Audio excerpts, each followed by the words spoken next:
Hello everybody in YouTube land and welcome to another Archetype video for Arkham Horror the card game. Today we're going to be talking about the much requested Doom Matters archetype in Mystic. Travis, what would you say is the goal of this archetype? Placing Doom in your cards is like a resource that you can pay, kind of, because you're paying in like time or tempo in theory. Instead of paying like actual resources or cards from your hand, you typically get stronger effects, or in some cases repeatable effects in exchange for the Doom. And then the trick is trying to manage that Doom versus the resources that you get. Yeah. It also provides a fun tightrope to walk of not just biffing it for everybody else and causing the agenda to advance too soon. Luckily, there is a lot of counterplay that can come from this. So why don't we dive in and start talking about some of the cards that are notable for this archetype. Alyssa Graham.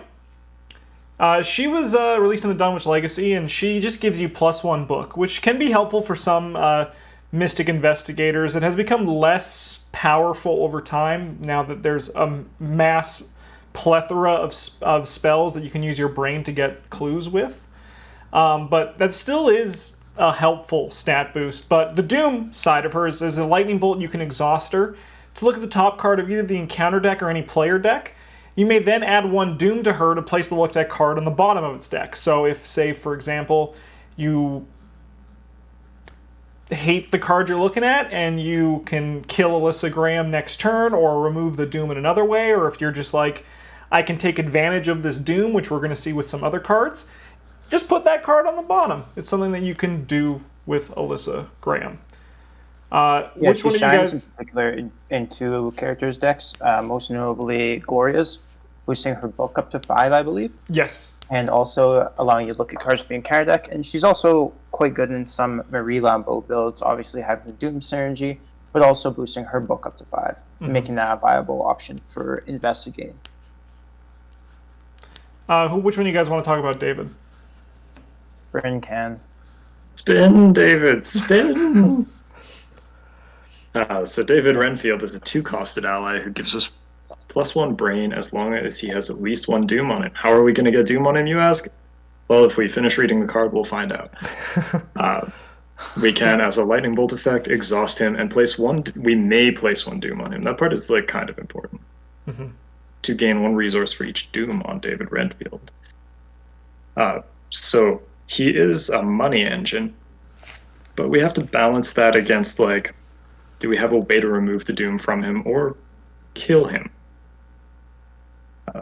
Because if not, then maybe we've just created a whole world of trouble for our teammates. Yeah.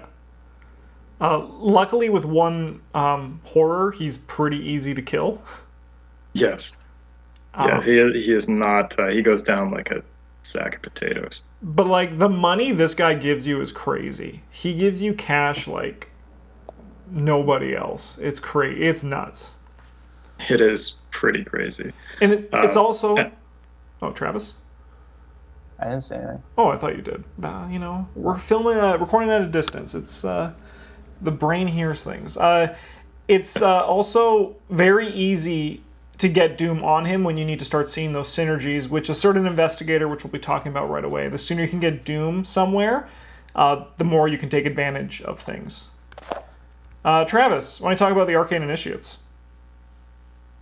So Arcane Initiate is a cornerstone of a lot of purple decks, and the Doom part of it actually really isn't that relevant to most of those decks, but in the Doom-centric decks, it can be a nice bonus depending on who you're playing, or in most cases easily mitigated. So level 0-1, when it comes into play, you just put a Doom on it, and then the level 3 version costs 1 less, commits for a punch for some reason. Can take an extra horror, and then you get to choose whether to put a Doom or 2 horror on when it comes to play. And they both have the effect where you exhaust them to search the top 3 cards of your deck for a spell card and draw it, then shuffle your deck. Which is super useful when you're playing Mystic to find, you need a spell to fight things. Like, go find it. You need to find a spell to get clues, go find it. It's also just a repeatable source of card draw, where either you can have it in play and use it to get yourself set up and established, or you can use it as a consistent draw engine. You don't really need to have any other cards in your deck to draw you cards. Mm-hmm. So, sick. Very good card. Should probably consider playing it. Yeah. We got Moonlight Ritual next, which is pretty simple. Remove all doom from one card you control. So you've gone a bit crazy with David Renfield, have you? Well, worry not. You and him can just do a brief little quick Moonlight Ritual, and then all of the doom on it is gone. Of course, there is better use for Moonlight Ritual, like these next two cards. But this is just, in your Doom Matters deck, you probably want these to clean up Doom if you're going to be using the cards that generate Doom a lot. Speaking of cards that are going to probably generate a lot of Doom, we got Blood Pact. The non-permanent asset is from Innsmouth Conspiracy, and the permanent one is from Dunwich Legacy.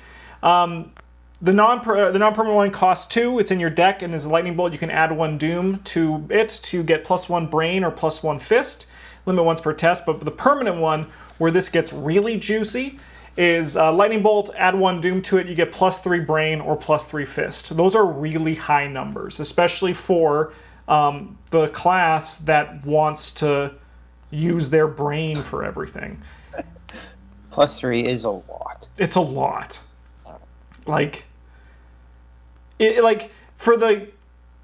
That's like doubling most characters' starting brain. Yeah, and it's also like one of those things where like some of the scariest chits at that point, you're usually very comfortable at -2, and then you commit a card to beat the -3. This just says, worry not, friend. The -3 is not a problem, and all it costs is 1 Doom, which you can clean up with a Moonlight Ritual, or just play around with clever use of using it when it's about to advance anyway.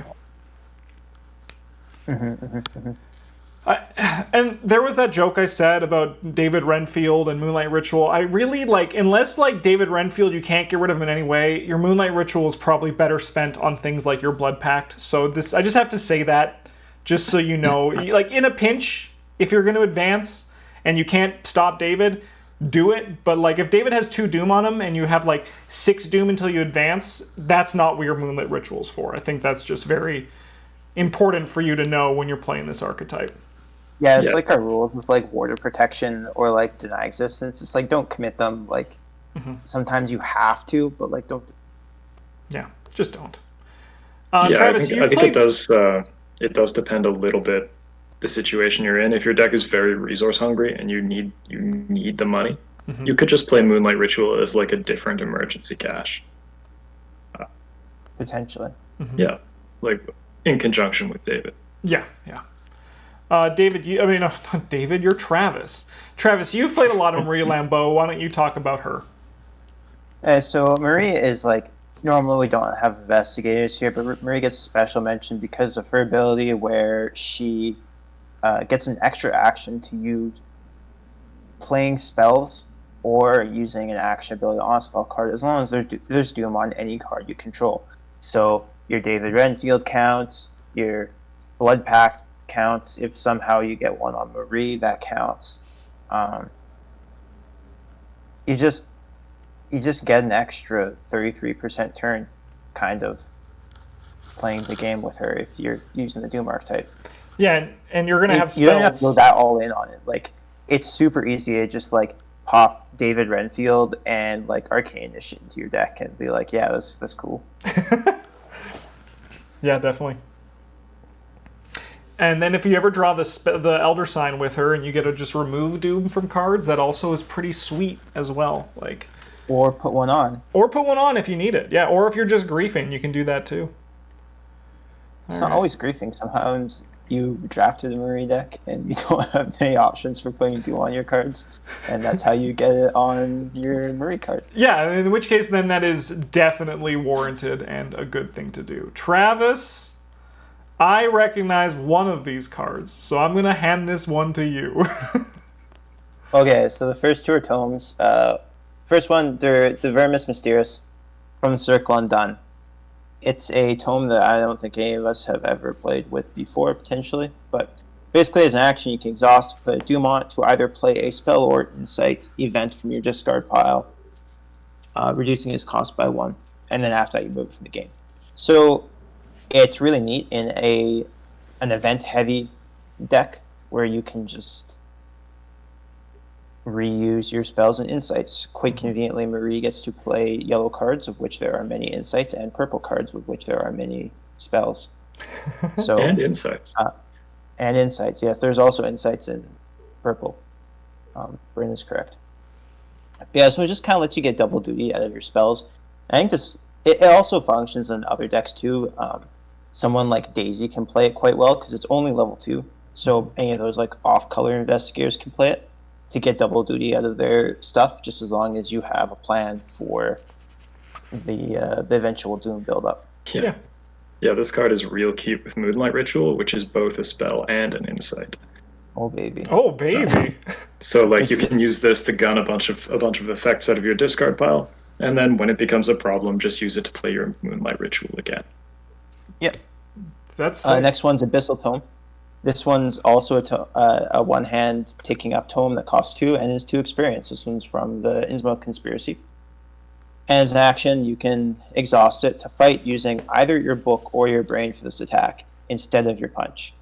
And when you initiate the attack, you can place a Doom on the tome to a maximum of 3. And you get +1 skill value and deal +1 damage for this attack for each Doom on Abyssal Tome. So this like scales the amount of Doom on it, and you get to chunk enemies for a while. Mm-hmm. And then it just kind of sits there until Doom takes over. Yep. This one is like one where you're probably going to use it 2 or 3 times, then want to throw it away or Moonlight Ritual it away. Mm-hmm. But it is a very solid kind of emergency option for the decks that need it. Definitely. And lastly, we have Prophesy from the Circle Undone. This card is obviously designed for Mary, but also is actually like just pretty functional. It's a skill that commits for 1 wild, and if there are 3 or more Doom in play, so in the agenda or cards in play, then it gets an additional wild symbol, so it commits for 2. It's an Unexpected Courage. And then if there are 6 or more Doom in play, it commits for 3 wild in total, which just happens over the course of the game quite often. Yeah, you're just playing, and then you're like, oh, this card's now sick because the game's just happening. Yeah, it's more consistent when you can add and remove Doom how you desire, but it's just a fine card in general too. Mm-hmm. Yeah, definitely. Some synergies. 2 notable ones. Mystic Spells Matter. You're going to be casting spells, and then you can use things like I think the Vermis Mysterious really opens up a lot of stuff with this. In addition, as well, Blood Pact, you're going to be casting spells and getting +3 brain for those spell checks mean that even bosses, you're just not going to fail unless you draw the auto fail. So just seal it away instead. The other one is Seeker the Insights, as once again, Vermis Mysterious can take advantage of powerful cards from this archetype. Being able to play your cards, each of them twice, feels oh so nice, and you know it's true because it rhymes, and that's an official rule. Travis, you have a deck for us features none other than, drumroll please, what a twist. No one could have seen this coming. This one's a cool one. Yeah. So, for this one, we're not really playing any of them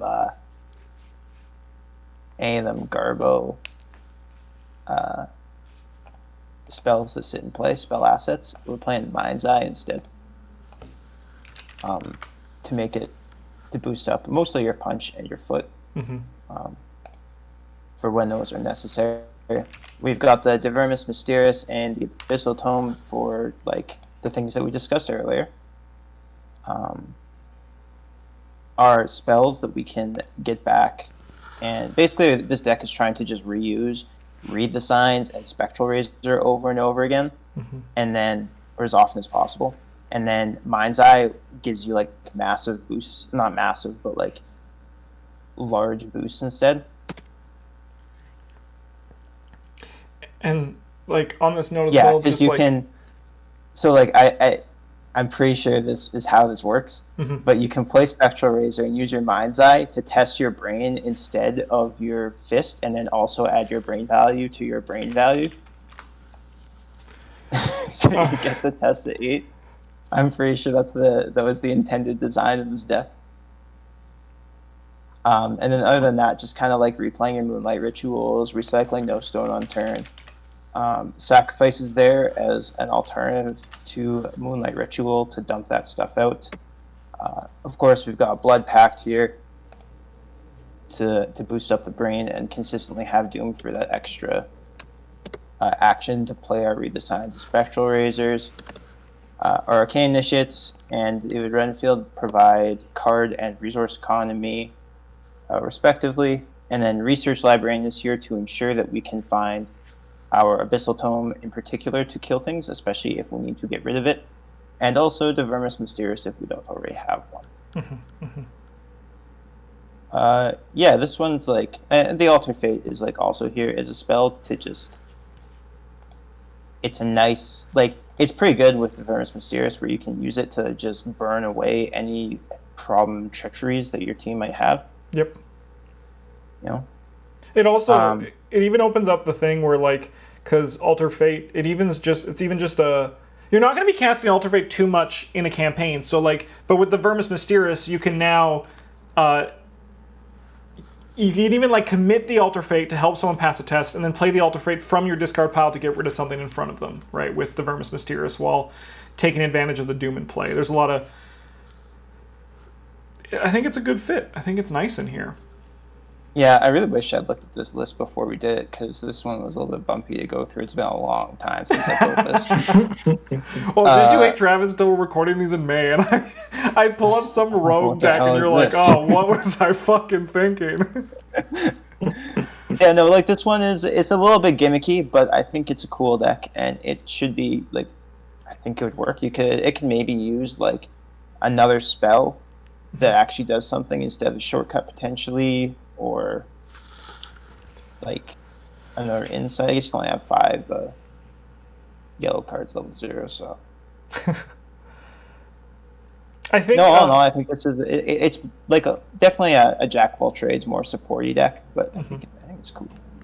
But yeah, and also like the very nature of Maria Lambeau. Like you could just like do that normal Mystic thing where you just load your deck with sick ass spells and do stuff, right? But with these decks, it could have been. This could have been a super boring deck with like Blood Pact, where like you put the Doom on Blood Pact and then you play Shriveling and you get to use Shriveling an extra time every turn. Wow. Yeah, and I can't speak for Travis, but I imagine when he makes these decks, he's trying to do something just a little bit abnormal when it comes to it. A little bit more fun in a way to show the flavor of the archetype while still being functional and not just... Yeah, I believe my initial idea behind it, I wanted to do decks that were just like, maybe not gimmicky, but like just different. Yeah, and Marie Lambeau is a very different investigator in terms of how she wants you to play, so it makes sense that her deck is even a little bit more different when it's a bit different. Yeah, I think it's sick though. I like this deck. I think it would be fun to play, and I am looking at the Mind's Eye, and I'm sure someone in the comments will let us know if we're right or wrong, but I think you're right too, Travis, with how you read it. Yeah, because like you're still testing. It's still like a fist test for Spectral Razor or a book test for Read the Signs, whatever. But yeah. And you know, maybe those Mind's Eyes aren't worth the slot just to buff up the Spectral Razor, or you can include other cards too there, I guess. Yeah. Yeah, this is just a suggestion, not a demand. You could use them. You could use them for your Read the Signs too. It's just a really bad idea. Yeah. No. Yeah, you're right. Yeah. Sick. Well, next week we are going to be talking about a rogue archetype. We are back to the Bryn and Justin show with rogues and survivors. It's going to be a good one. Let us know if there's any archetypes you want to see within those classes. Let us know in the comments below. And then future archetypes you want to see, as always, keep them coming. We haven't seen one that Travis has not made a deck for yet, so keep throwing ideas at us, and maybe you'll break through. Maybe you'll find one that Travis did not think about. Anyways, we'll see you guys next Saturday for some more Arkham Horror Archetype content. Thanks for watching. Have a good one. And as always, GG's.